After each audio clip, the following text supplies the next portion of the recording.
जी। सुशांत जी, क्या कहना चाहेंगे कि जो कोलंबिया यूनिवर्सिटी में बाबा साहब डॉक्टर बी आर अम्बेडकर की प्रतिमा लगी हुई है, बड़ी फोटो लगी हुई है, वहाँ से लोग प्रेरित होते हैं बाबा साहब डॉक्टर बी आर अम्बेडकर से। जी। लेकिन भारत के अंदर सिर्फ उनको एक दलित नेता कहकर पुकारा जाता है, जबकि उन्होंने संविधान जैसे कि जो पूरी दुनिया के अंदर माना जाता है और उसकी मिसालें ली जाती हैं कि अगर संविधान की बात करनी है तो भारत के संविधान को देखिए कितना सुंदर संविधान है, जिसने सभी जातियों धर्मों के लिए काम किया है ना। उन्होंने महिलाओं के लिए काम किया, महिलाओं को ताकत देने का काम किया, हिंदू कोर्ट बिल की स्थापना करके, और भारतीय रिजर्व बैंक की गठन किया। तो जितना भी दिया वो बाबा साहब ने दिया, लेकिन उनको सिर्फ एक दलित नेता कहकर संबोधित कर दिया जाता है या फिर उनको कैश करने का काम किया जाता है। किस नज़र से आप देखते हैं कि विदेशों में बाबा साहब को एक आइकन की तौर से पहचाना जाता है और भारत में एक दलित नेता से कहा जाता है, तो क्या कहना चाहेंगे? जी, बाबा साहब भीमराव अम्बेडकर अपने आप में एक सोशल साइंटिस्ट थे, जी। जिन्होंने पूरी एक ऐसी सोसाइटी की कल्पना करी उस टाइम में, बियॉन्ड इमेजिनेशन। किसी भी अगर जब उसका गठन हुआ कॉन्स्टिट्यूशन असेंबली का, तो बियॉन्ड एनीवन्स इमेजिनेशन उन्होंने ये सारी चीज़ें रखी जिसका जिसका फ़ायदा आज तक लोग उठा रहे हैं। और बाबा साहब को बाहर बहुत इज्जत से नवाजा जाता है कि वो ऐसे इंटरनेशनल आइडल देखते हैं। जी। और उसी का कारण है कि बाबा साहब का परचम बहुत लहरा रहा है बाहर।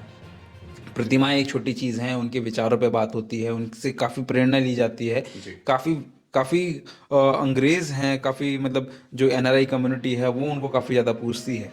तो ये सारी चीज़ें क्लियर हैं कि अगर बाबा साहब को वो तमगा अगर यहाँ पर नहीं मिल रहा है या वो इज्जत यहाँ पे नहीं मिल रही है, तो उसका कारण सिर्फ़ और सिर्फ़ एक ये है, जाति विरोधक सोच। जी।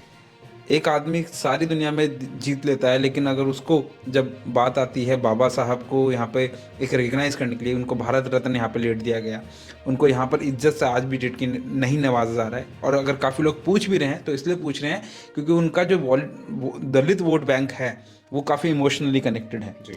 उस चीज़ को हासिल करने के लिए उनका इंटेंशन आज भी गलत है। तो आपको ये चीज़ पहचानना होगा, ये बार बार मैं इसलिए कह रहा हूँ कि आपको पहचानना होगा कि जो पॉलिटिक्स है बियॉन्ड जो गार्लैंड्स या फिर उनको फूल माला चढ़ाने के है, कि उनकी पॉलिटिक्स क्या है, क्या उनके कामों में ये चीज़ रिफ्लेक्ट होती है। जी।